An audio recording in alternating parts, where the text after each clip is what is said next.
We're incredibly grateful for your support. Before we begin today's tale, tell us, which city or country are you joining us from? We love connecting with our global audience. Now, let's dive into today's story. Chapter 1, Stranded. The distant sound of tires screeching against asphalt jolted Vance, Harding awake. His head throbbed with a dull ache as his eyes adjusted to the darkness. Confusion quickly gave way to panic as he realized he was slumped against a graffiti-covered wall in an alley he'd never seen before. Melanie, he called out hoarsely, his throat parched. The events of the previous evening came flooding back in fragments. Their 10th anniversary dinner. Melanie's friends showing up unexpectedly at the restaurant. The drinks that tasted oddly bitter. Then nothing. Rising unsteadily to his feet, Vance stumbled toward the street. Boarded-up storefronts and decrepit buildings lined the block. A group of men huddled around a barrel fire eyed him suspiciously as he patted his pockets. His wallet, phone, and wedding ring were gone. A newspaper in a nearby trash can confirm his worst fears. He was in Riverport, nearly 300 miles from his home in Ashfield. The date showed he'd been unconscious for almost 24 hours. Vance approached a gas station payphone, depositing what few coins remained in his jacket. The phone rang 4 times before Melanie answered. "Where the hell are you?" he demanded, fear and anger mingling in his voice. Her laughter on the other end sent a chill down his spine. "Figured it out, did you?" Melanie's voice was unrecognizable in its cruelty. "I was wondering how long it would take. I don't understand. What's happening? I need you to." "What you need doesn't matter anymore," she cut him off. "I've taken care of everything while you were having your little nap. The accounts, the house, everything's gone. Consider this my goodbye gift." "Why?" It was all he could manage. "Because you're boring, Vance. Pathetically predictable. All work and loyalty and doing the right thing." Her voice dripped with contempt. "Roland understands what I really need." A male voice in the background, followed by more laughter, made his blood run cold. Then Trisha, Melanie's oldest friend, took the phone. "Good luck surviving the night, sucker," she howled before the line went dead. Standing in the flickering fluorescent light of the gas station, Vance felt something inside him crack. The life he had built over a decade, the successful architectural firm, the colonial house with the garden Melanie had insisted on, the investments and sacrifices, all of it evaporated in an instant. As darkness fell, Riverport revealed its true nature. Shadows moved with predatory intent in the alleys. Twice Vance narrowly avoided confrontations by ducking into doorways. With nowhere to go, he found shelter in an abandoned warehouse, wedging himself behind piles of discarded furniture. Dawn brought no comfort. Hunger gnawed at him as he walked the unfamiliar streets, searching for some way home. At a diner, he washed dishes for 5 hours to earn enough for a meal and bus fare to the next town. It was there he met Lena Navarro, a waitress who watched him work with curious eyes. "You're a long way from where you belong," she observed, sliding him an extra plate of food when the manager wasn't looking. "That obvious? Those hands haven't seen much dishwater." She nodded toward his raw, reddened fingers. "You running from something or toward something?" "Neither. I was left here." Something in his voice must have conveyed the magnitude of his situation because her expression softened. "I get off at 8. Got a couch you can crash on until you figure things out." Vance opened his mouth to decline, but realized he had nowhere else to go. For 3 days, he used Lena's apartment as a base, making calls to banks and business partners only to discover the extent of Melanie's betrayal. Joint accounts emptied. Credit cards maxed out. Clients told he had abandoned the business. Even his own parents believed the story Melanie had crafted about his supposed breakdown and disappearance. On the 4th day, Vance caught a bus back to Ashfield using money Lena had lent him. He arrived to find the locks changed on their home, a for sale sign already in the yard. Through the windows, he could see empty spaces where their furniture had been. A neighbor crossed the street when she saw him. "Melanie said you'd gone off the deep end. That we shouldn't talk to you if you showed up." "Where is she?" Vance asked, his voice hollow. "Left with that investor friend of yours. Rolling something. Said they were heading west." That night, Vance broke into his own home and slept on the floor of what had once been his bedroom. In the morning, he found a letter Melanie had overlooked, tucked inside a vent, documentation of an offshore account he'd been saving as a surprise for their anniversary. It wasn't much, but it was enough to start over. As he stood in the empty house, surrounded by the ruins of his life, Vance made a silent vow. This wasn't over. Not by a long shot. Chapter 2. Unraveling. Vance spent the next 2 weeks in a cheap motel, piecing together the fragments of his shattered life. Each revelation was another knife in his back. The architectural firm he'd built from nothing had been gutted. Equipment sold, contracts transferred, employees told he'd had a mental collapse. His reputation, meticulously built over 15 years, was in tatters. Former friends avoided his calls. Clients expressed concern for his condition, but had already signed with competitors. The betrayal extended far beyond Melanie. Using the offshore account money, Vance hired Perry Thatcher, a private investigator with a reputation for discretion. Within days, Perry delivered a file that made Vance physically ill.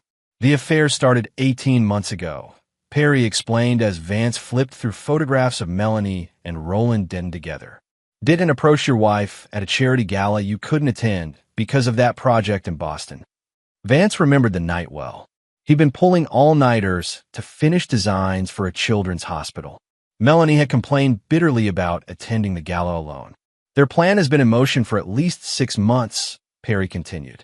Denton has significant gambling debts. Your wife's access to your accounts solved that problem nicely. But it was the next set of photographs that truly broke something inside Vance. Images of Melanie, Roland, and a group including Trisha Westlake and Neil Braddock. People he'd considered friends, laughing over dinner.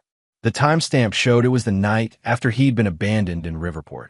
They left me to die, Vance whispered. Not exactly, Perry corrected. They paid a local gang member to watch over you that first night. Make sure you didn't die, but suffered enough. They wanted you broken, not dead. The calculated cruelty of it staggered him. These weren't impulsive actions, but carefully orchestrated moves designed to strip him of everything he valued.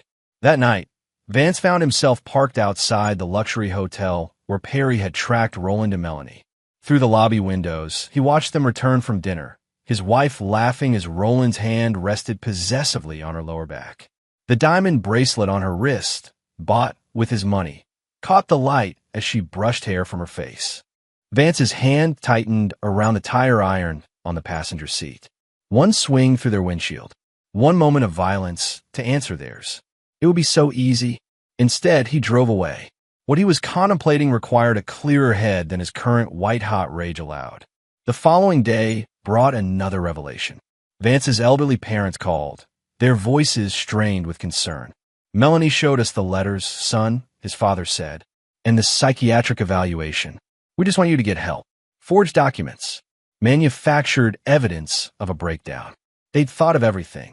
That evening, as rain lashed against his motel window, Vance received a visit from Sylvia Denton, Roland's ex-wife. I heard what they did to you, she said when he opened the door.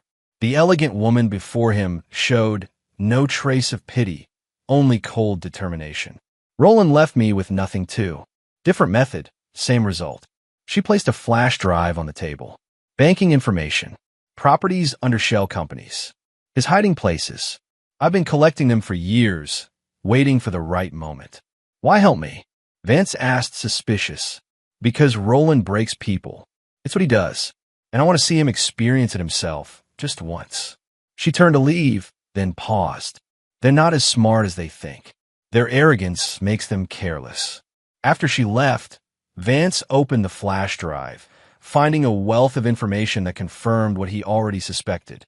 Roland had used Melanie to access Vance's clean financial history and sterling business reputation to secure new loans and investments. The scheme was impressive in its complexity. If Vance tried to fight back through legal channels, the paper trail they'd created documenting his instability would undermine any case. They had effectively erased his credibility. By morning, Vance had made his decision.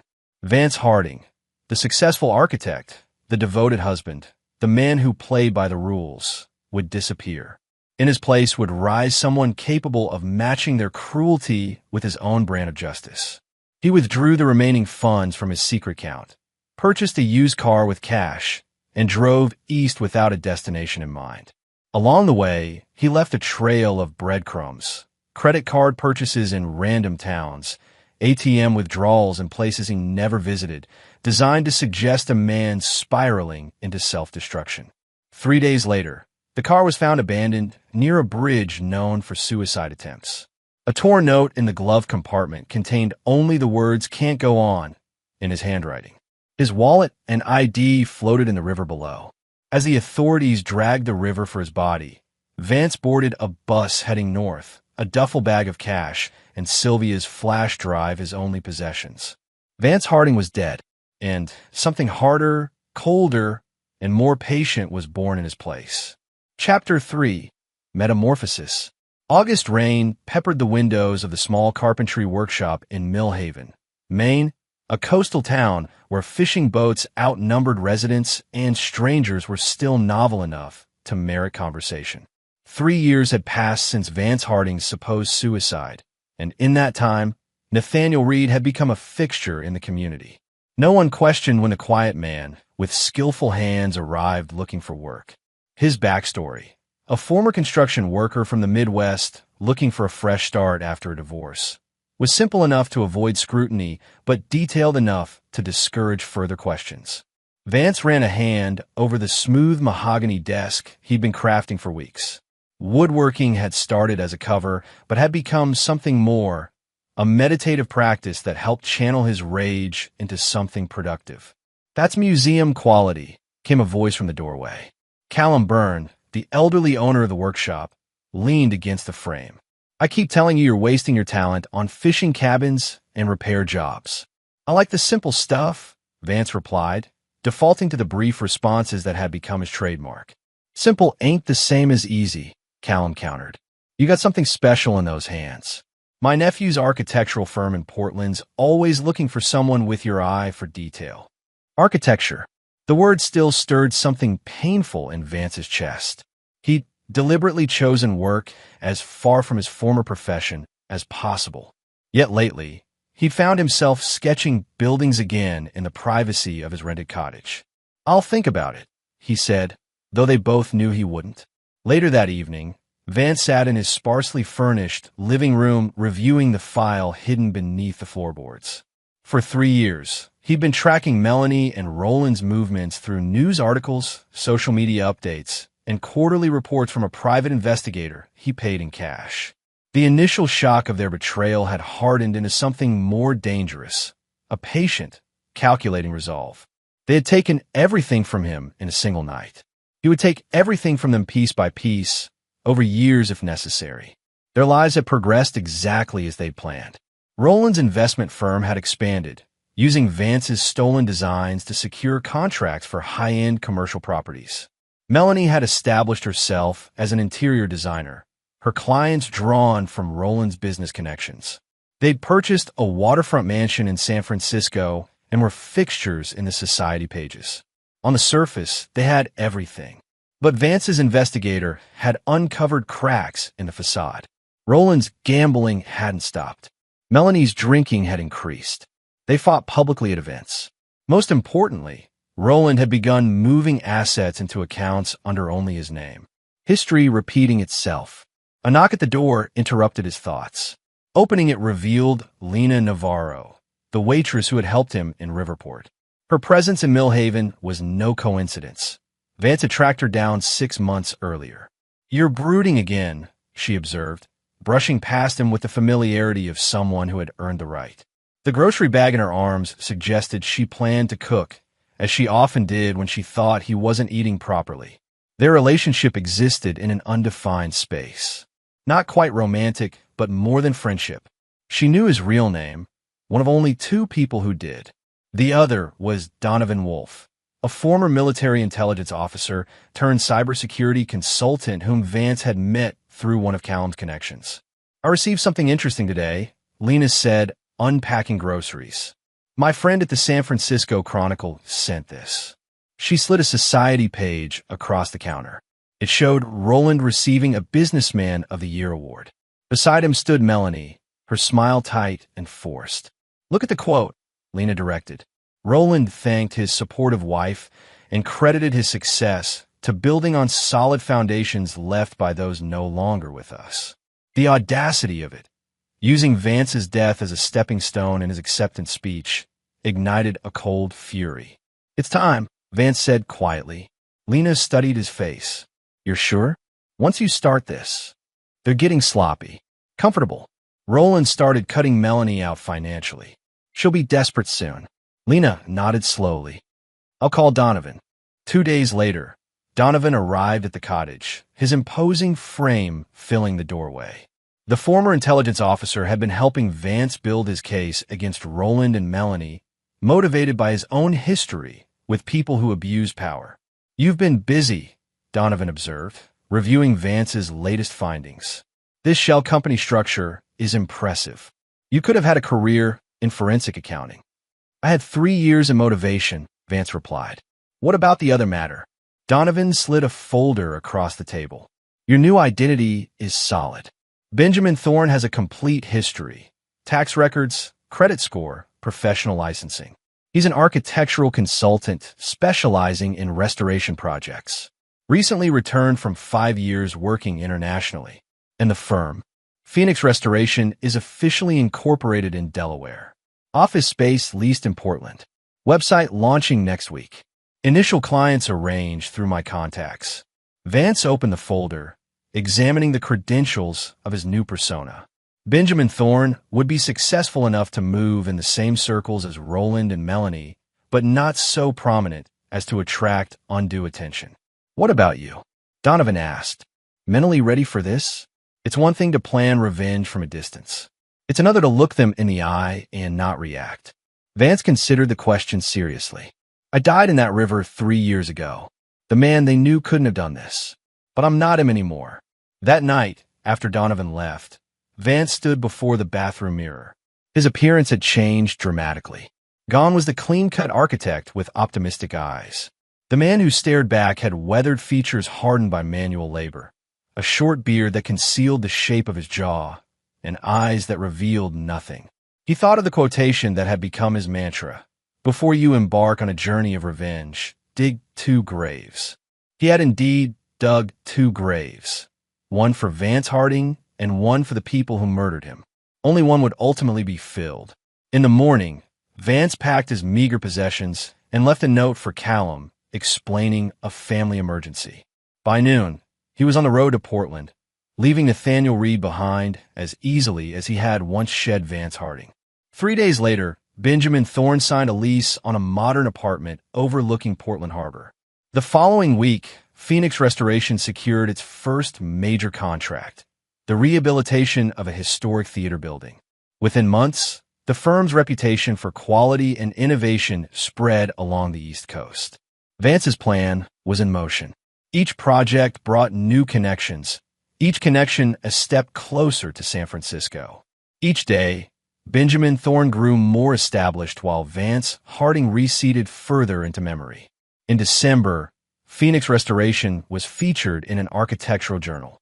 By January, they'd won a prestigious preservation award. In March, Benjamin Thorne received an invitation to speak at a sustainable design conference in San Francisco. As Vance packed for the trip, he placed 2 items in his briefcase. The flash drive Sylvia had given him years ago and a small vial of earth from the riverbank where Vance Harding had supposedly ended his life. The time for observation was over. The first move in his carefully orchestrated game was about to begin. Chapter 4. Calculated Approach. The San Francisco Architectural Innovation Conference hummed with a networking energy particular to industry events, a mix of genuine enthusiasm and thinly veiled self-promotion. Benjamin Thorne moved through the crowd with practiced ease, his presentation on sustainable restoration techniques having been well received earlier that morning. 5 years of preparation had led to this moment. Vance knew Roland would attend. His investment firm had sponsored the conference's main reception. What he hadn't anticipated was how viscerally he would react when he finally saw them. Roland stood across the atrium, holding court with a group of admirers. At 48, he had aged well, silver temples adding distinction to his appearance, the cut of his suit emphasizing athletic shoulders maintained by regular sessions with his personal trainer. Beside him, Melanie was a vision in sage green, her beauty enhanced by expensive cosmetic work that had eliminated any trace of the years. 5 years had passed, yet seeing them laughing, thriving on the foundation of his stolen life, nearly broke Vance's carefully constructed composure. "Your hand is shaking," came a voice beside him. Vance turned to find Lena, elegant in her role as Phoenix Restoration's marketing director. Her concerned expression warned him that his mask was slipping. "I'm fine," he said, setting down his champagne flute before anyone could notice. "We can still walk away," she murmured. "Build a new life. Be happy." He appreciated the "we" in her suggestion, but shook his head. "They left me with nothing. Not even my name." The conference director approached, cutting their conversation short. "Mr. Thorne, Roland Denton is quite impressed with your presentation. He's expressed interest in discussing potential collaborations." "Has he?" Vance replied, his voice betraying nothing. "I'd be delighted to meet him." Minutes later, Vance found himself face to face with the architect of his destruction. Roland's handshake was firm, his smile dazzling. "Benjamin Thorne, your approach to the Charleston project was revolutionary. We need more thinkers like you in the field." "High praise from someone with your reputation," Vance replied, studying the man's face for any flicker of recognition. "There was none. My firm is breaking ground on a historical conversion project next month. The original architect had uninspired ideas. I'd value your perspective." The irony wasn't lost on Vance. The uninspired original architect had likely been him, the designs stolen from his firm's servers. "I'd be interested to see the plans," Vance said. Roland beckoned Melanie over. "My wife has an exceptional eye for interior spaces. Melanie, meet Benjamin Thorne." She extended her hand, which Vance took briefly. "Your presentation was fascinating, particularly your thoughts on honoring original design intent while incorporating modern elements." Her voice, once so familiar it could pull him from deep sleep, now washed over him like that of a stranger. Not once did her eyes reflect recognition. "Mrs. Denton has quite a reputation herself," Vance said smoothly. "Your work on the Embarcadero project was featured in Architectural Digest, I believe." Melanie beamed with pleasure at being known. "You follow the design world closely." "I make it my business to know talented people," Vance replied, the double meaning of his words bringing him a cold satisfaction. The conversation continued, pleasant and professional. Dinner plans were made for the following evening, a chance to discuss potential synergies between their firms. Vance accepted with apparent enthusiasm while mentally adjusting his timeline. Things were progressing faster than anticipated. Later that night, in the privacy of his hotel suite, Vance briefed Donovan and Lena on the encounter. "They didn't recognize me at all," he said, still somewhat amazed by this fact. 5 years of marriage, and she looked right through me. "People see what they expect to see," Donovan replied, typing rapidly on his laptop. "Vance Harding is dead. Benjamin Thorne is successful, confident, physically different. Their brains fill in the rest." "What's our next move?" Lena asked. Vance unfolded architectural plans across the bed. "Roland's new project. He's invited me to consult, which gives us access to their systems." Donovan nodded appreciatively. "The Trojan horse approach. Clean. Once inside their professional circle, I'll need to get closer to their personal lives. Roland has expensive habits beyond gambling. Habits that leave digital footprints." "And Melanie?" Lena asked, her tone careful. Vance's expression hardened. "According to my investigator, she's increasingly unhappy. 3 canceled charity commitments in the last month. Rumors of rehab. Roland's been seen with his administrative assistant at hotels across town." "History repeating itself," Donovan observed. "Exactly, and I intend to accelerate the pattern." The dinner the following evening took place at an exclusive restaurant overlooking the bay. Roland was expansive with his wine selections and stories of business triumphs. Melanie, while present, seemed distant, laughing a beat too late at jokes, her eyes constantly checking her phone. "You seem troubled, Mrs. Denton," Vance observed when Roland excused himself to take a call. She looked up, startled by the personal observation. Just tired. Event season is demanding. Of course. He paused, then added, though I've found that when exceptionally capable people appear tired, it's rarely the work itself that's draining. Something flickered in her eyes, recognition of a deeper truth. You're unusually perceptive, Mr. Thorne. Benjamin, please. Benjamin. She tested the name, then offered a genuine smile for the first time that evening. And what has your perception told you about my husband? That he's a man who knows exactly what he wants, Vance replied carefully. And takes it. When Roland returned, the dynamic had shifted subtly. Melanie engaged more with Vance, asking thoughtful questions about his work and background. By dessert, Roland was extending an invitation to his home the following weekend, a gathering of select colleagues. Outside the restaurant, as they waited for their respective cars, Roland took Vance aside. Between us, Benjamin, I'm impressed by your portfolio, but more so by your discretion. My wife mentioned you noticed her fatigue, yet you handled it with uncommon tact. Some battles aren't meant for public viewing, Vance replied. Roland clapped him on the shoulder. A man who understands the complexities of marriage. Refreshing. He glanced toward Melanie, who was engrossed in her phone. We should play golf sometime. Discuss opportunities away from delicate ears. I'd like that. As Vance watched their car pull away, he felt a grim satisfaction. Phase 1, establish contact and trust, was proceeding perfectly. Phase 2, infiltration and intelligence gathering, could now begin. The weekend gathering at the Dentons' Cliffside Mansion introduced Vance to their inner circle. Among the guests was Tricia Westlake, now divorced and running a PR firm that handled Roland's media presence. Her eyes lingered on Vance with professional assessment and personal interest. Roland says you're the next big thing in restoration architecture, she said, cornering him by the expansive windows overlooking the Pacific. Roland is generous with his praise, Vance replied neutrally, and selective with his associates. She sipped her martini. He hasn't invited a new consultant to his home in years. You must have made quite an impression. I solve problems efficiently. People value that. Tricia laughed. Direct too. I like that.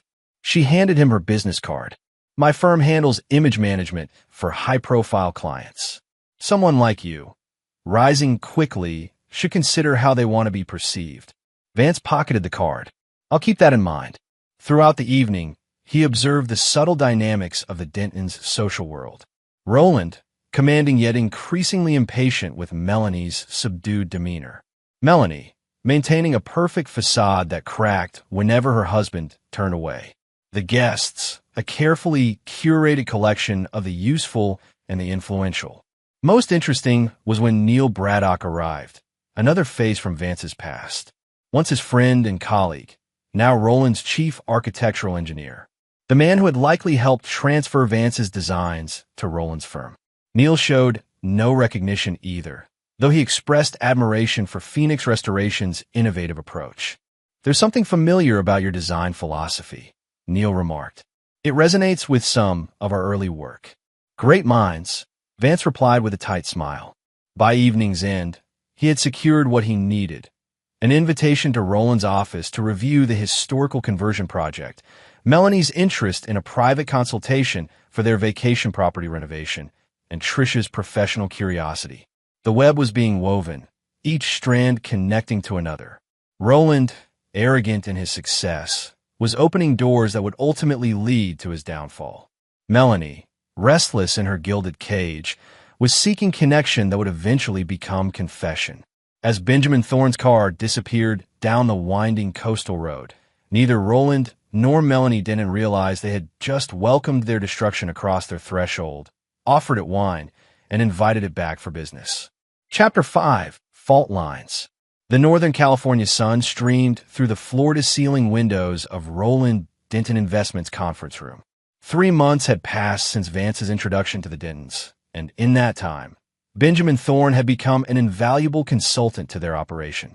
Vance studied the architectural renderings spread across the table, pointing out structural weaknesses in the historical building Roland planned to convert into luxury condominiums. The irony wasn't lost on him. He was now being paid handsomely to critique designs that had been stolen from his original firm. These support calculations are fundamentally flawed, Vance explained, highlighting sections with a laser pointer. Implementing them as shown would compromise the entire eastern facade within 5 years. Roland frowned, glancing at Neil Braddock. You assured me these plans were solid. Neil shifted uncomfortably. The original architect's specifications were incomplete, Vance interrupted smoothly. Without fault on anyone's part. Historical conversions require specialized knowledge. The tension in the room eased slightly. Vance had become adept at criticizing the stolen work while providing Roland a way to save face, a strategy that had quickly earned him both trust and dependence. This is why I brought you in, Benjamin, Roland said, clapping him on the shoulder. You see problems before they become disasters. What would you recommend? A complete structural reassessment, Vance replied without hesitation. I can have my team at Phoenix handle it directly. 3 weeks, minimal disruption to your timeline. Roland nodded decisively. Done. Send the contract to my office. He checked his watch. How about investors waiting? Neil, clean this up. Benjamin, join me for lunch next week? There's another property I'd like your perspective on. After Roland departed, Neil gathered the drawings with barely concealed resentment. You've certainly made yourself indispensable quickly. Vance offered a neutral smile. Architecture is about solving problems. I'm good at it. You know, it's strange, Neil said, studying Vance's face. Sometimes you remind me of someone I used to work with. Same attention to structural integrity. Common trait among good architects, Vance replied, maintaining eye contact despite the surge of adrenaline. Who was this colleague? Neil's expression darkened. Doesn't matter. He's gone now. As Neil left, Vance allowed himself a moment of cold satisfaction. The first cracks were appearing. Neil's discomfort suggested guilt, useful information for later. That afternoon, Vance met Melanie at her favorite cafe in Pacific Heights. What had begun as professional consultation about their vacation property had evolved into regular meetings away from Roland's presence. Benjamin, she waved from a corner table, looking more animated than she had at the dinner party. The heavy makeup that usually concealed her fatigue was absent today, revealing a vulnerability that served Vance's purposes perfectly. You look well, he commented as he sat across from her. The design journal feature must have been well received. Pride flashed across her face. Roland actually showed it to his investors. First time he's acknowledged my work in months. He should acknowledge it more often. Your aesthetic sense is exceptional. Melanie's smile faltered slightly. Roland believes design should serve function, not the other way around. We disagree on priorities. Marriage of different perspectives, Vance observed. Challenging, but potentially powerful. A bitter laugh escaped her. Is that what they call it now? I was thinking expensive mistake. The unguarded comment confirmed what Vance's surveillance had suggested. The Denton marriage was fracturing. Roland's philandering had become less discreet, his financial maneuvers more aggressive. According to Donovan's intelligence, Roland had begun transferring significant assets to offshore accounts under his sole control. Forgive me, Melanie said, composing herself. That was inappropriate. No need for masks between colleagues, Vance replied, his tone carefully calibrated between professional and personal. We all have fault lines in our foundations. Their conversation shifted to safer ground, design trends, mutual acquaintances, the waterfront property renovation. Throughout, Vance maintained the persona of Benjamin Thorne, successful, empathetic, available. Each interaction deepened Melanie's trust while providing valuable intelligence about Roland's operations. Later that week, Vance received an unexpected visitor at Phoenix Restoration's San Francisco satellite office. Tricia Westlake arrived unannounced, her PR firm's proposal in hand. Roland suggested I pitch our services directly, she explained, settling into a chair across from his desk. He's quite impressed with your expansion plans. Is he? Vance replied, feigning surprise. I wasn't aware I discussed those with him. Tricia smiled cat-like. Roland makes it his business to know everything about his associates, especially those he values. The implication was clear. Roland was investigating him. Expected, but concerning. Vance had ensured Benjamin Thorne's background was impeccable, but intense scrutiny could reveal inconsistencies. What exactly is Roland looking for in an associate? Vance asked, watching her reaction carefully. Loyalty. Discretion. Her eyes held his. Someone who understands that business sometimes requires flexibility regarding regulations. I see. And what does Trisha Westlake look for? Her smile widened. Intelligence. Ambition. She leaned forward slightly. Someone who recognizes when they're being evaluated for a larger role. The conversation that followed was a careful dance of implied opportunities and subtle assessments. Trisha was testing him, determining whether Benjamin Thorne could be trusted with Roland's less legitimate ventures. Vance played his part perfectly, interested but cautious, ethical but practical. By the time she left, Vance had secured both a PR contract for Phoenix and, more importantly, an invitation to Roland's private poker game the following weekend, an inner circle gathering where real business was conducted. Don't forget to bring cash, Trisha advised from the doorway. Roland appreciates a man who can afford to lose gracefully. After she departed, Vance contacted Donovan immediately. Roland's investigating me. We need to accelerate things. How much does he know? Donovan's concern was evident even through the phone. Nothing yet, but he's invited me to his poker game. That's where he vets people for his questionable ventures. Perfect opportunity to plant the monitoring software, but risky if you're being watched. Risk is unavoidable now, Vance replied. Implement Phase 2 tonight, and tell Lena to proceed with Melanie. That evening, as Roland Denon reviewed financial reports in his home office, his computer briefly flickered. The custom security system registered no breaches, nothing to indicate that Donovan had remotely installed a sophisticated backdoor into his network. By morning, every keystroke, email, and financial transaction would be monitored. Simultaneously, Melanie received a text from Lena, who had cultivated a friendship with her through art gallery events. Discovered amazing restoration artisan for your vacation property. Available to meet tomorrow. The first direct offensive moves had been made. The game was evolving from reconnaissance to active infiltration. Roland's poker invitation had accelerated Vance's timeline, but also provided an unprecedented opportunity to access the man's inner circle.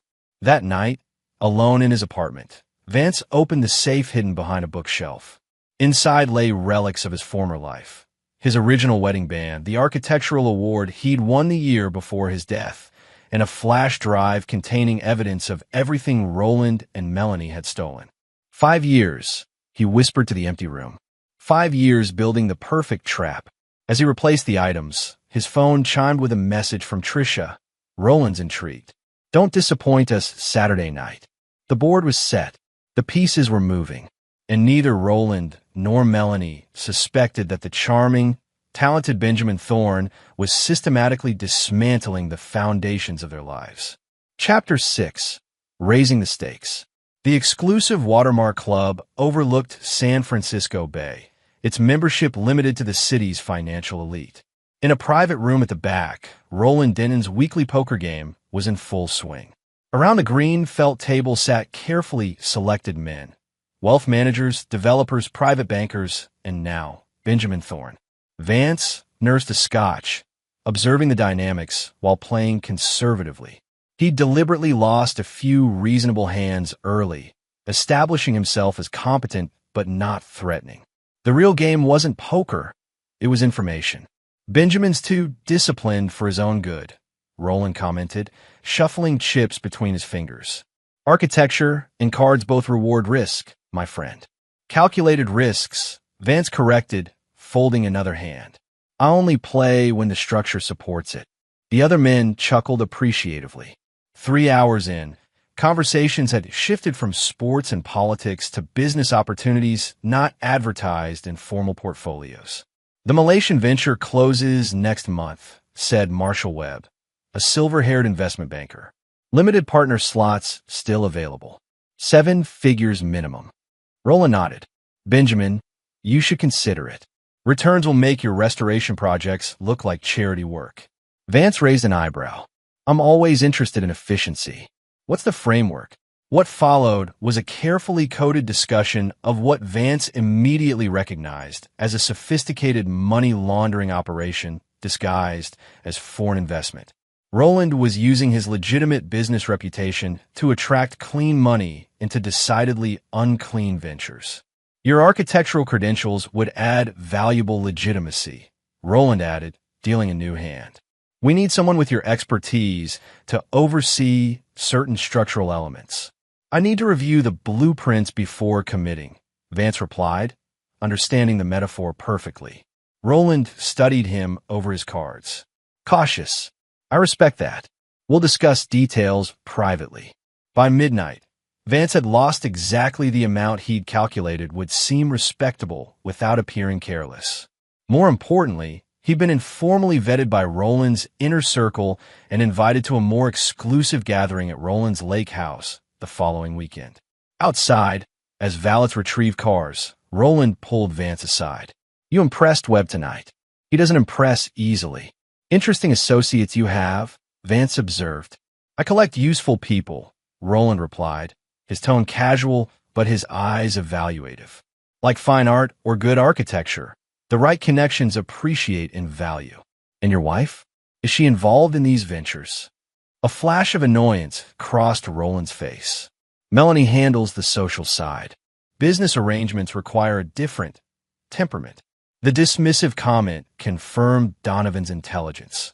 Melanie was being systematically excluded from Roland's financial operations, just as she had helped exclude Vance from his own life years before.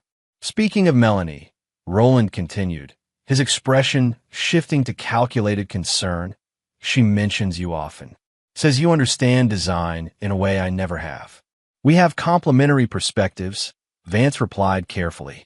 Her aesthetic vision balances my structural focus. Roland's laugh held no humor. Yes, Melanie has always appreciated vision and balance. Her last consultant had similar qualities. The implication was clear. Roland suspected something between Vance and Melanie. The irony of being suspected of an affair with his own former wife might have been amusing under different circumstances. Professional respect only, Vance assured him. She's remarkably talented. Indeed, Roland's smile returned, though it didn't reach his eyes. The lake house next weekend. Bring appropriate attire for both business and relaxation. The helicopter leaves Friday at noon. As Vance drove home, he contacted Donovan using their secure line. Roland's invited me to his inner circle meeting. He's running international money laundering operations through his investment firm. Good work, Donovan replied. Our monitoring captured his emails about it. The Malaysian venture involves at least 3 shell companies violating federal regulations. Have you identified his account structure? Partially. He's using a sophisticated network. Melanie has no access to the main accounts anymore. Vance considered this. He's preparing to abandon her. History repeating itself. With one difference, Donovan noted. This time, someone's watching. The following morning brought unexpected complications. Vance's phone rang early, Melanie's name flashing on the screen. Benjamin. Her voice was strained. I need your help. Roland's accountant called. There's an issue with our foundation accounts. What kind of issue? Vance asked, immediately alert. Missing funds.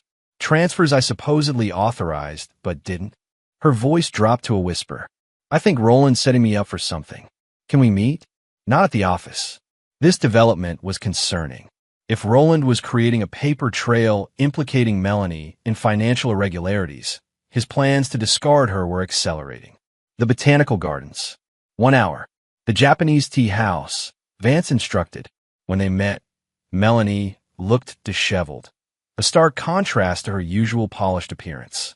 She handed him financial statements showing transfers from their charitable foundation to offshore accounts.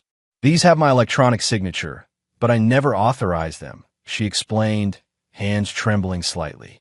Roland's been strange lately. Secretive. Now this. Vance examined the documents, recognizing the pattern immediately. It was eerily similar to how Roland had framed him years before, creating evidence of financial mismanagement to justify cutting someone out. "Have you confronted him?" Vance asked. "He's unavailable. At his lake house with investors." Her bitter laugh held no humor. "He didn't invite me this time." Vance made a show of considering the situation carefully. "This looks methodical, not a mistake. You think he's deliberately setting me up? Why? After everything I've done for him." She stopped abruptly, something like guilt flashing across her face. "Everything you've done?" Vance prompted gently. Melanie hesitated. "You don't know Roland like I do. He eliminates problems permanently. And you become a problem?" Tears welled in her eyes. "I know too much. About his business, his methods. About what happened to his previous partners. Including me," Vance thought grimly. "There was someone before," she continued, her voice dropping. "An architect. Roland, it was complicated.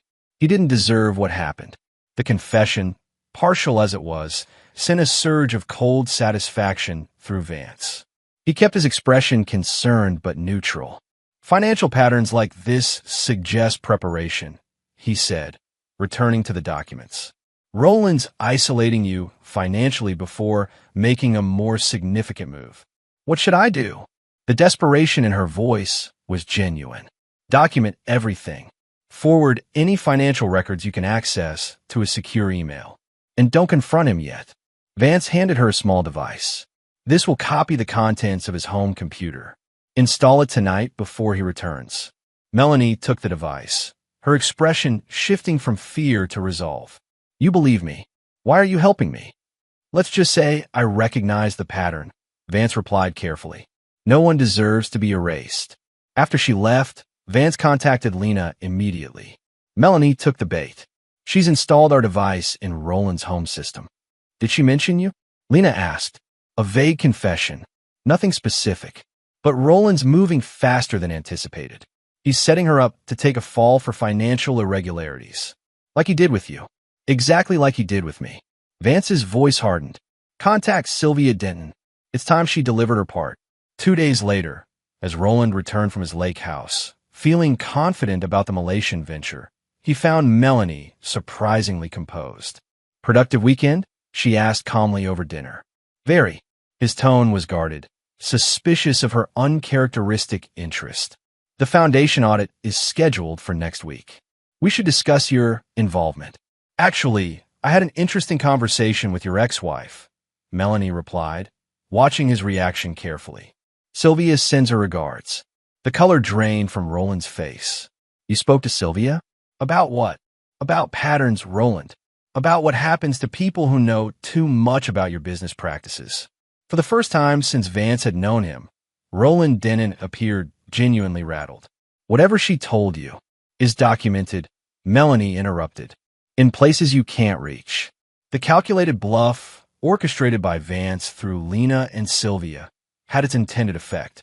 Roland's plan to frame Melanie suddenly faced an unexpected obstacle. That night, as Roland attempted to access certain sensitive accounts, he found permissions revoked, passwords changed. His frantic calls to financial managers went unanswered. Meanwhile, across town, Vance reviewed the data streaming from the monitoring devices in Roland's home and office systems. Every desperate attempt to regain control was recorded, every incriminating file cataloged. "He's panicking," Donovan observed, watching the activity logs. "Making mistakes." "Good," Vance replied.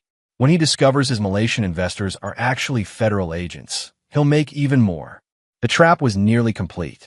Roland's criminal enterprises were being systematically documented. Melanie, whether knowingly or not, was helping dismantle the life she had stolen. And neither of them realized that Benjamin Thorne, trusted consultant, confidant, potential co-conspirator, was orchestrating their downfall. As Phase 2 reached its conclusion, Vance prepared for the final confrontation. 5 years of patience, planning, and calculated moves were about to culminate in perfect justice. The board was set. The king and queen were cornered, and the player they thought was a pawn was about to reveal himself as the architect of their destruction. Chapter 7, Revelation. The exclusive Mountain Shadows Resort in Scottsdale provided the perfect neutral ground. Vance had selected it carefully, far from San Francisco, discreet, and most importantly, under the management of a former client who owed Phoenix Restoration a significant favor. Roland Denon paced the private bungalow, agitation evident in every movement. The past 2 weeks had seen his carefully constructed empire begin to fracture. The Malaysian venture had collapsed mysteriously. Key banking relationships had been suspended pending regulatory reviews. Most disturbing, someone had anonymously delivered documentation of his offshore accounts to both his board of directors and Melanie's attorney. This better be worth interrupting my damage control, Benjamin. Roland snapped as Vance entered. I've got fires burning from Hong Kong to London. I believe I can help extinguish them, Vance replied calmly, setting his briefcase on the coffee table between them. But first, we should wait for our other guest. Roland frowned. What other guest? You said this was confidential. As if on cue, a knock at the door preceded Melanie's entrance. She froze upon seeing her husband, then glared at Vance. You didn't mention he would be here, she said accusingly. Because he knew neither of us would come, Roland answered for Vance. What game are you playing, Benjamin? Vance gestured for them both to sit. No game. A conclusion. Reluctantly, they took seats at opposite ends of the sofa. The tension between them was palpable. Months of suspicion and betrayal crystallized into mutual hostility. I've been watching your foundation unravel, Vance began conversationally. Fascinating to observe how quickly trust collapses once certainty is removed. If you brought us here to philosophize while my company implodes, Roland began. I brought you here, Vance interrupted, his tone hardening slightly, to witness the culmination of a 5-year plan. He opened his briefcase and removed a file, sliding it across to Roland. Inside were documents detailing every aspect of Roland's criminal financial operations. Money laundering, tax evasion, fraudulent investments. What is this? Roland demanded, though his pallor suggested he knew exactly what he was seeing.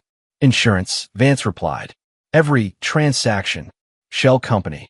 Bribe to official. Documented, verified, and ready for delivery to federal authorities. Melanie leaned forward, scanning the pages. How did you get this information? The same way I got this. Vance passed her a second file containing evidence of her complicity in the scheme to destroy Vance Harding. Bank records showing transfers from his accounts to hers, email exchanges with Roland planning the abandonment, even the payment to the gang member who had monitored Vance that first night in Riverport. I don't understand, she whispered, blood draining from her face. How could you possibly have access to these emails? They're from years ago. Vance allowed himself a small smile. Because I've been collecting them since the day you left me stranded 300 miles from home. The words hung in the air for a long moment. Roland recovered first, his expression shifting from confusion to disbelief as he scrutinized Vance's face. No, he said firmly. Vance Harding is dead. He killed himself 5 years ago. Did he? Vance asked quietly. Or did he simply disappear to rebuild while watching you steal his life, his designs, his reputation? Melanie's eyes widened with horrified recognition. Vance? She whispered, really seeing him for the first time. The mask of Benjamin Thorne fell away as Vance leaned forward, his voice dropping to a register that Melanie would remember from their marriage. Hello, Melanie. It's been a while. Roland lunged his feet. This is absurd. Some kind of extortion scheme. Sit down, Roland. Vance commanded with such authority that Roland complied automatically. You're right about one thing. This is absolutely about payment. Just not the financial kind.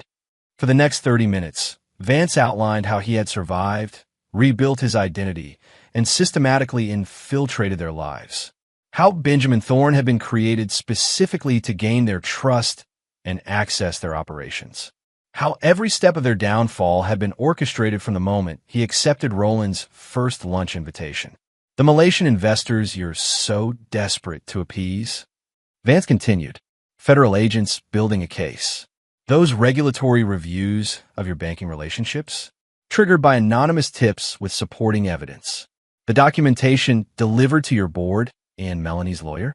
Just preliminary samples of what authorities will receive tomorrow. Roland's confident facade crumbled, replaced by desperate calculation. What do you want? Money? Your design's back. Name your price. My price.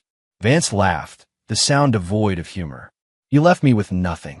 Not my business, not my reputation, not even my name. What could you possibly offer now? It wasn't personal, Roland insisted. Just business. We can fix this. It was absolutely personal to me, Vance replied coldly. You didn't just take my assets. You tried to erase me. Good luck surviving the night. Sucker wasn't a business strategy, Roland. It was cruelty for its own sake. Melanie flinched at hearing her own words quoted back. We never meant for you to die. Vance finished for her. No, you just wanted me broken, humiliated, destroyed. Well, congratulations. You succeeded. Vance Harding did die that night. He stood, moving to the window, overlooking the desert landscape. But what emerged afterward is something you never anticipated. Someone with nothing left to lose. Someone with 5 years to plan your downfall in exquisite detail. Roland, ever the tactician, shifted approaches. Whatever grievance you think. 102, Vance interrupted. What? 102 desperate calls from Melanie to Benjamin Thorne's phone over the past week.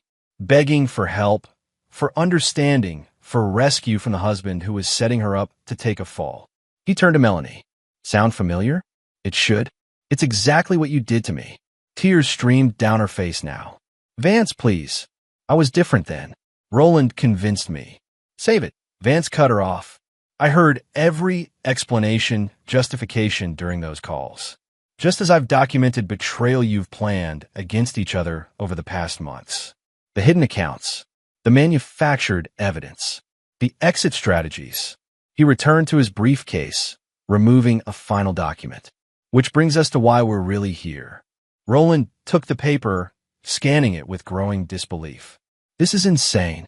I'm not signing over controlling interest in my company to you. Actually, you are, Vance replied calmly. Both of you are signing everything specified in those agreements. Your company, your properties, your art collection, everything. Or what? Roland challenged, though his voice lacked conviction. Tomorrow morning, federal agents receive evidence of financial crimes sufficient for multiple life sentences. The board of directors receives documentation of embezzlement from company accounts. And rather than the controlled narrative of selling your interests due to health concerns, you face public arrest and humiliation. The room fell silent as the magnitude of Vance's trap became clear. He had backed them into a corner from which there was no escape. Even if we sign, Melanie said quietly, you'd still send the evidence. No, Vance replied. Unlike you, I keep my word. Sign, and the evidence remains sealed, provided you both leave the country permanently, using the new identities and modest accounts I've established for you. You expect us to live in exile? On allowance. Roland was incredulous. I expect you to survive, Vance corrected, which is more than you offered me. For 2 hours, arguments raged. Threats were made. Alternatives proposed and rejected. Throughout, Vance remained immovable. By sunset, exhaustion and reality had set in. Roland signed first, his hand shaking with impotent rage. Melanie followed, tears staining the document. As Vance gathered the signed agreements, Roland made one final attempt. This won't bring back what you lost. Revenge won't heal you. Vance paused, considering the man who had orchestrated his destruction. This isn't about healing, Roland. It's about justice. You stole my life. I'm merely reclaiming it. With interest. As he prepared to leave, Melanie caught his arm. Was any of it real? She asked quietly. What you said to me as Benjamin. Did you ever mean any of it? For a moment, something flickered in Vance's eyes, perhaps a ghost of the man he had once been. Then it vanished, replaced by cold finality. No more real than your love was, Melanie. We're both excellent architects of illusion. He left them in the bungalow with their new identities, one-way tickets to separate destinations, and the shattered remains of the empire they had built on his destruction. Outside, Donovan waited in a car. It's done. Vance handed him the signed documents. Phase 3 complete. Initiate the transfers immediately. And them, they have 24 hours to disappear. After that, their choice becomes irrelevant. As the car pulled away, Vance watched the resort recede in the rearview mirror. 5 years of single-minded purpose had reached its conclusion. Roland and Melanie would live the rest of their lives looking over their shoulders, stripped of everything they valued, separated from each other in their social world. Just as they had once left him, alone, without resources, identity erased. The symmetry was perfect, the circle complete. The architect had rebuilt what was destroyed, stronger and more secure than before. Yet as Vance closed his eyes, one question echoed in his mind. Now that justice had been served, what foundation remained for him to build upon? Chapter 8. Consequences. The executive suite of what had been Roland Denon Investments, now Phoenix Holdings, overlooked San Francisco Bay. Vance stood at the window watching fog roll across the water, the signed ownership transfer documents still on his desk behind him. 3 days had passed since the confrontation in Scottsdale, 3 days of dismantling and reconstruction. Roland's board has accepted the transition story, Donovan reported, entering with a tablet displaying news headlines. Health concerns and pursuing personal interests abroad, playing well with the financial press. And Melanie? Left for Bali last night under her new identity. Trisha Westlake is managing the public narrative, sudden wellness journey following marital separation. Social media already showing sympathy. Vance nodded, unsurprised by how quickly the world accepted convenient fictions. After all, hadn't Benjamin Thorne been accepted without question? People believed what made sense to them, regardless of underlying truth. What about Neil Braddock? Vance asked, naming his former friend who had helped Roland steal his designs. Resigned yesterday. Accepted a position in Toronto. Apparently, he recognized you during the final meetings. That explained the way Neil had avoided eye contact during the leadership transition announcement. The man had looked physically ill when Vance, still operating as Benjamin Thorne, had been introduced as the new CEO. Let him go, Vance decided. His conscience will be punishment enough. Donovan raised an eyebrow. Merciful, not your usual approach. Not mercy, efficiency. Neil knows the systems. We need a clean transition. The truth was more complex. Seeing Neil's fear had stirred something unexpected in Vance. Not satisfaction, as he had anticipated, but a strange emptiness. The moment of triumph felt hollow. The Malaysian investigators want another meeting, Donovan continued. They're still hoping you'll testify about Roland's operations. Maintain our position. We've provided documentation. My personal involvement ends there. Vance had been careful to protect himself throughout the operation. Benjamin Thorne's consulting work for Roland had remained technically legal, providing plausible deniability while allowing him to gather evidence. The authorities had what they needed without his testimony. Sir, Roland's former assistant appeared in the doorway. Ms. Navarro has arrived. Lena entered moments later, elegant in business attire that marked her new role as Chief Design Officer. Her expression was troubled despite their victory. The teams completed the audit of current projects, she reported after Donovan departed. 3 major developments were using your original designs without attribution. Legal's preparing options for handling the intellectual property issues. Implement the redesigns where possible, Vance directed. No public legal action. Lena studied him with concern. You don't want credit for your own work? After everything, Benjamin Thorne will receive design credit going forward.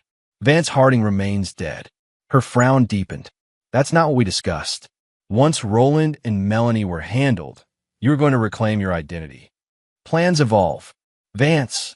She rarely used his real name, even in private. You've won. You've taken everything back. Why stay hidden? He turned from the window to face her. Because Benjamin Thorne functions in this world. He has credibility, connections, a future. Vance Harding is a suicide statistic with a history of mental instability. A fabricated history, she reminded him. We have evidence clearing your name. Evidence that implicates me in 5 years of deception, identity fraud, and corporate espionage. He shook his head. The narrative serves us better as it stands. Lena moved closer, her voice softening. This was never just about reclaiming assets. It was about reclaiming yourself. Perhaps I've become someone else in the process. The admission hung between them. 5 years of single-minded focus on revenge had transformed Vance in ways even he hadn't anticipated. The cold calculation that had served as vengeance now colored every decision, every relationship. Then perhaps it's time to decide who that someone is, Lena challenged. Benjamin Thorne was created as a weapon. Do you intend to live as one permanently? Before he could answer, his phone rang, a number he didn't recognize. He answered cautiously. Mr. Thorne? This is Detective Garrison, San Francisco Police Department. We need to discuss Roland Denton's disappearance. Vance's expression revealed nothing. I was under the impression Mr. Denton had taken a leave of absence for health reasons. That's the public story. His security team filed a missing persons report this morning. His scheduled flight to Switzerland never had him as a passenger. Alarm flashed through Vance. Roland hadn't followed the exit plan. I'm unsure how I can assist, Detective. My role in the company transition was purely administrative. Perhaps, but you were one of the last people to meet with him before his disappearance, according to his calendar. We'd appreciate you coming to the station to make a statement. After arranging a meeting for the following morning, Vance immediately contacted Donovan. Roland's in the wind. Never boarded his flight. Police are investigating. Donovan arrived within minutes, already accessing tracking systems on his tablet. His assigned identity hasn't been used for any transactions or travel. He's operating outside our parameters. He won't accept defeat, Vance realized. He's planning something. We have contingencies for this, Donovan reminded him. Emergency Protocol 7. Protocol 7 involved releasing selective evidence to authorities, enough to trigger an international manhunt for Roland without implicating themselves. It would burn several carefully constructed protections, but it would ensure Roland couldn't rebuild or retaliate. Not yet, Vance decided. I want to know what he's planning first. That evening, as Vance worked late in the office, security reported an unexpected visitor, Tricia Westlake. Benjamin, she greeted him, the formal business attire replaced by casual elegance. Or should I say Vance? He maintained his composure despite the shock. I'm not sure what you mean. Please. She placed a flash drive on his desk. Roland sent me this yesterday from an unregistered device. Quite a comprehensive file on your resurrection. Vance's mind raced through implications and options. If Roland had identified him conclusively, others would soon follow. What do you want, Tricia? What I've always wanted. Self-preservation. She settled into a chair across from him. Roland's imploding. I recognized the signs months ago, same patterns as when he destroyed you the first time. Yet you helped him. I helped myself, she corrected. Just as I'm doing now, by bringing you this. Roland plans to expose your identity to authorities, claiming you coerced him into signing over assets. The plan had merit, Vance had to admit. With the right evidence and Melanie potentially corroborating, it could create significant legal complications. Why warn me? Tricia smiled thinly. Because I respect architects of all kinds. What you've built, this entire operation, is masterful. I'd rather align with the rising power than the falling one. You betrayed me once, Vance reminded her. You were there that night. You knew what they planned. Something like regret flickered across her face. Business decisions sometimes have personal casualties. I underestimated the casualties in your case. I don't intend to make that mistake again. For several moments, Vance considered his options. Tricia was dangerous, opportunistic, and without strong moral boundaries. But she was also value-driven in her own way. What exactly are you proposing? Roland's hiding at his lake house using a staff member's identity. He's gathering evidence and contacting former associates. I could deliver him to you before he implements his plan. In exchange for security, she replied simply, a position in the restructured company, and your word that my role in your original displacement remains confidential.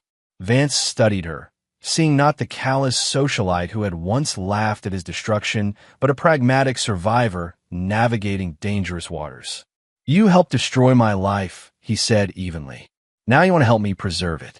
I recognized the irony. Her expression remained composed. Consider it karmic balance. By midnight, Vance had coordinated with Donovan to verify Trisha's information.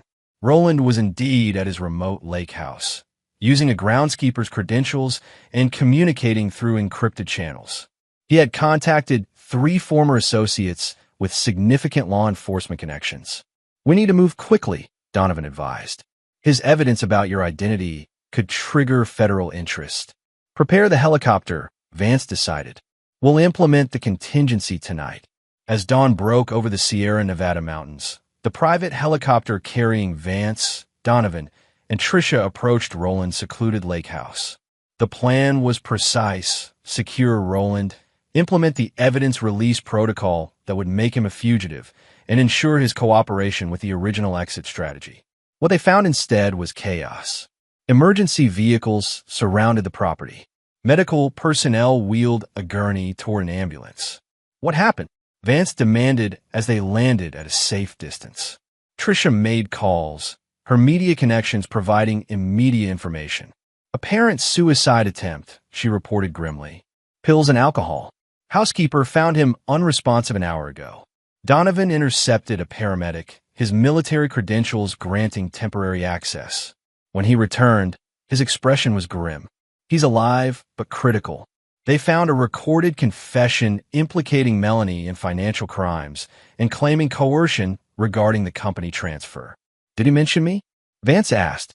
"Not by name, just reference being forced to sign under duress by associates of my wife." Deliberately vague. As they watched Roland being loaded into the ambulance, Vance felt a strange hollowness. The man who had orchestrated his destruction was now destroying himself rather than accept defeat. "He won't survive to threaten you," Trisha observed clinically. "His reputation is already being dismantled by his own confession." "This wasn't what I planned," Vance said quietly. "No," Donovan agreed. "You offered him a way out. He chose this instead." Later that day, news broke of Roland Denton's suicide attempt following financial irregularities at his firm. Financial markets reacted with predictable volatility. By evening, preliminary investigations had been announced into several of his investment ventures. In the midst of the chaos, another call came through to Vance's phone. This time, the number was chillingly familiar, Melanie's. "I know it's you," she said immediately. "I know what you did to Roland." "I did nothing to Roland," Vance replied truthfully. "He chose his own path." "Like I had a choice?" Bitter laughter echoed through the connection. "You stripped us of everything, just like you planned." "Not everything. You have your life. Your freedom, conditional though it is. More than you left me with." A long silence followed. When she spoke again, her voice had lost its edge. "Did you ever love me at all? Before everything?" The question caught him off guard. For years, he had focused on their betrayal, rarely allowing himself to remember the relationship that preceded it. "Yes," he admitted finally. "That's what made your betrayal so complete." "I loved you too," she said quietly. "At the beginning, before Roland, before the pressure and the lifestyle and the endless striving for more." "Is that supposed to comfort me now?" "No, nothing can undo what we did." Her voice cracked slightly. "I just needed you to know, when I called Benjamin Thorne 102 times, desperate for help, feeling trapped and terrified, I finally understood what I did to you." The symmetry wasn't lost on Vance. Karma has a certain elegance. "Will you ever forgive me?" she asked. "Forgiveness isn't part of our equation, Melanie." "Then what is?" Vance considered the question seriously. "Justice. Consequence. Closure. Is it enough?" she pressed. "Now that you have your revenge, is it enough?" The question echoed Lena's concerns, touching something unresolved within him. "I don't know yet." "Neither do I," Melanie admitted. "Goodbye, Vance." After she disconnected, Vance stood alone in the office that had once been Roland's, surrounded by the trappings of a victory that felt increasingly Pyrrhic. He had meticulously planned and executed the perfect revenge, yet the satisfaction remained elusive. That night, he returned to his apartment and opened the safe containing relics of his former life. Among them was a photograph he rarely examined, Vance and Melanie on their wedding day, both smiling with genuine joy. Before ambition and greed corrupted everything. Before the betrayal that transformed him. For the first time in 5 years, Vance allowed himself to truly grieve, not just for what was taken from him, but for what he had become in pursuit of justice. The cold architect of vengeance who had replaced the passionate creator he once was. As dawn broke, he made a decision. The game had changed. Roland's actions had altered the carefully structured conclusion he had designed. Now he faced a choice about the foundation he would build upon the ruins of his revenge. It was time for the final phase, one he hadn't anticipated but now recognized as necessary. Not just reclaiming what was stolen, but rediscovering what had been lost within himself. Chapter 9. Rebuilding. 6 months after Roland Denton's suicide attempt, the San Francisco Chronicle ran a profile on Benjamin Thorne, the visionary architect revitalizing the city's affordable housing landscape. The accompanying photograph showed Vance, still known publicly as Thorne, standing before Phoenix Community Village, an innovative development providing both housing and vocational training facilities for disadvantaged populations. The article made no mention of the corporate drama that had preceded his acquisition of the Denton Holdings, focusing instead on the dramatic pivot from luxury developments to community-centered projects.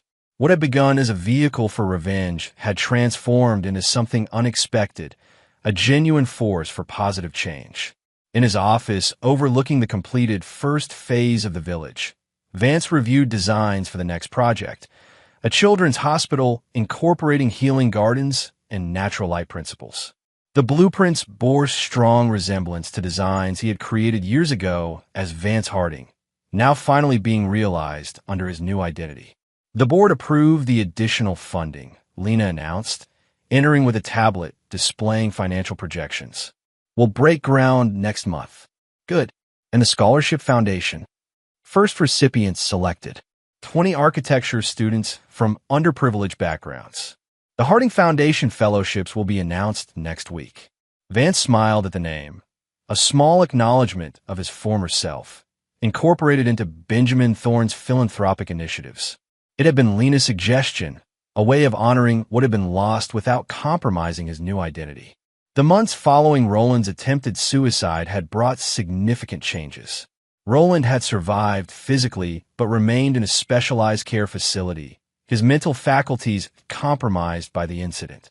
His confession had triggered investigations that Phoenix Holdings navigated successfully under Vance's direction, emerging restructured but intact.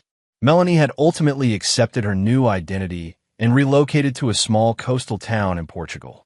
Monthly reports from discreet monitoring confirmed she was building a modest life teaching art to local children.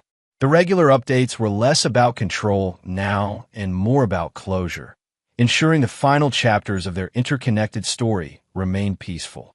A knock at the door preceded Donovan's entrance. The final transfer is complete, he reported. Trisha's division has been officially separated from the main company.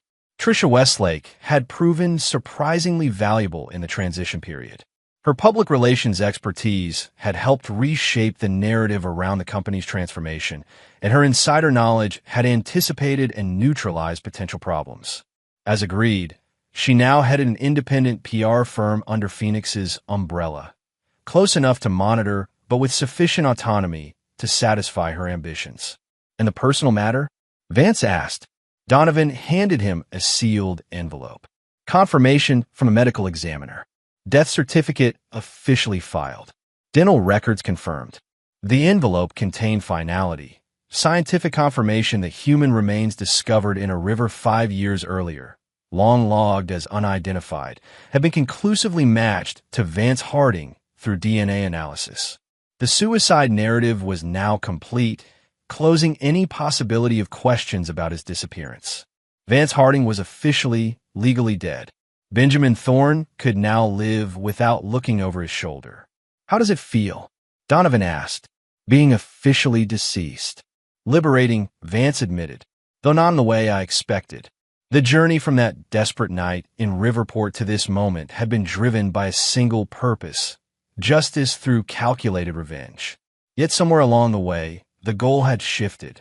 The hollow victory of destroying Roland and Melanie had evolved into something more meaningful, reclaiming not just assets but purpose. Later that afternoon, Vance visited the construction site of Phoenix Village's second phase. Workers called "Greetings to Mr. Thorne," unaware they were addressing a man who had once lost everything, including his name. Among them was Kyle Martinez, a former homeless veteran now serving as site supervisor after completing Phoenix's vocational program. "We're ahead of schedule," Kyle reported proudly. "The Community Center Foundation is complete. Green technology installations begin next week." "Excellent work," Vance replied, genuinely impressed. "The garden terraces? Already prepping soil. Local schools are participating in the planting program next month." As they toured the site, Vance reflected on the unexpected direction his life had taken.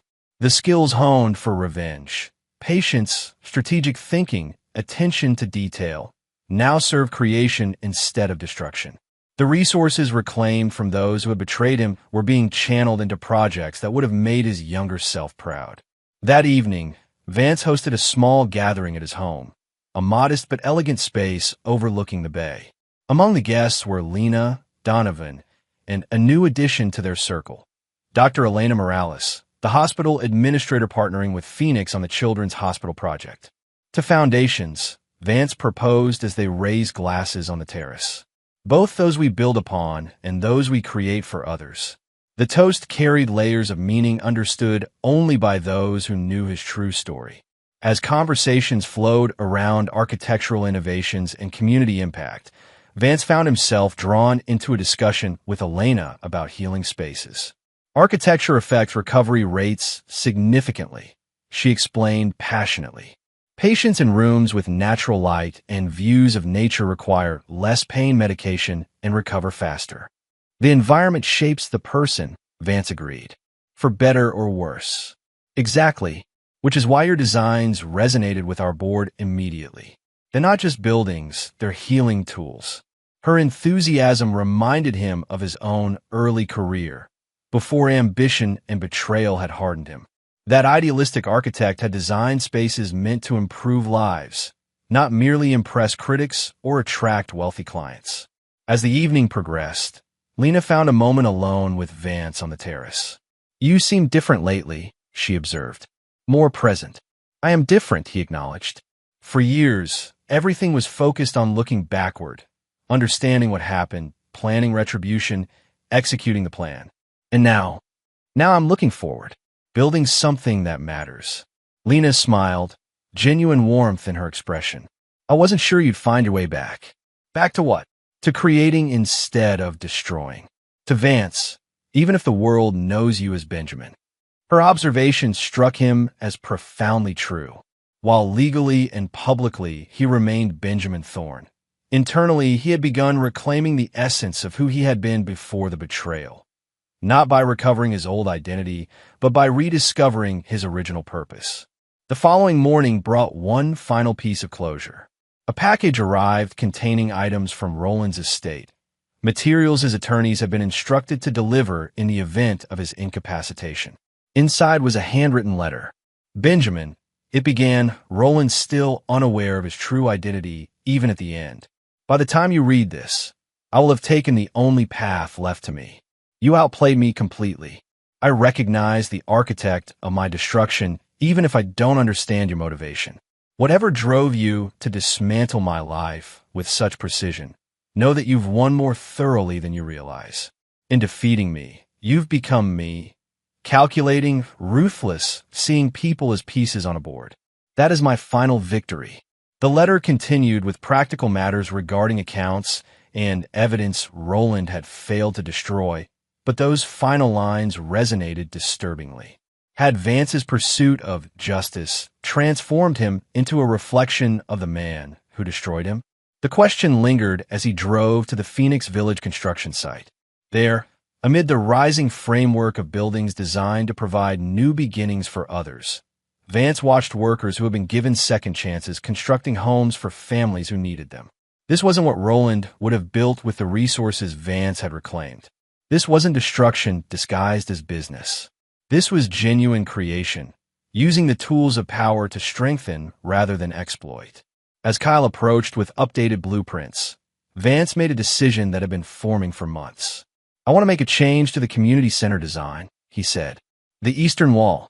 Let's replace it with a memorial garden. Simple, dignified. For anyone in particular? Kyle asked, making notes. Vance considered the question. For new beginnings. And for leaving the past where it belongs. That evening, as sunset painted the bay in golds and ambers, Vance stood at his terrace overlooking the city. In his hand, he held his original wedding ring, the last relic of Vance Harding he had kept close. With deliberate finality, he dropped it into the waters below, not as a rejection of his past, but as acceptance that the man who had worn that ring was gone. Not murdered by betrayal as he had long believed, nor replaced by the calculating architect of revenge he had become, but transformed into someone who carried elements of both while being neither. Benjamin Thorne would never be Vance Harding again, but he would honor that lost architect by building something worthy of his talents, creating spaces that healed, homes that sheltered, communities that nurtured. The perfect revenge wasn't destroying those who had wronged him, but creating a legacy they could never tarnish. As night fell over San Francisco, Vance received a text from Elena about the children's hospital plans. The message ended with a question that would have been impossible to answer months earlier. Dinner tomorrow? No blueprints, no business. Just two people getting to know each other. For a moment, Vance hesitated. Genuine connection meant vulnerability. Trust remained difficult after such profound betrayal. Yet the alternative, remaining forever the calculating, isolated architect of revenge, suddenly seemed like the true defeat. I'd like that, he replied finally. As he set down the phone, Vance felt something he hadn't experienced in years. Not the cold satisfaction of revenge accomplished, but the warm possibility of a future not defined by the past. The foundation had been laid, the structure secured. Now it was time to build something beautiful upon it. The architect had come full circle, from creation to destruction and back to creation again. The plans were drawn, the materials gathered. The work could finally begin, not on a monument to revenge, but on a life reclaimed and reimagined. The greatest design of all. And there you have it. Another story comes to an end. What did you think? I'd love to hear your thoughts in the comments below. If you enjoy this story, consider joining our community by subscribing. It means the world to us. For more stories like this one, check out the recommended videos on screen. And I'll see you there.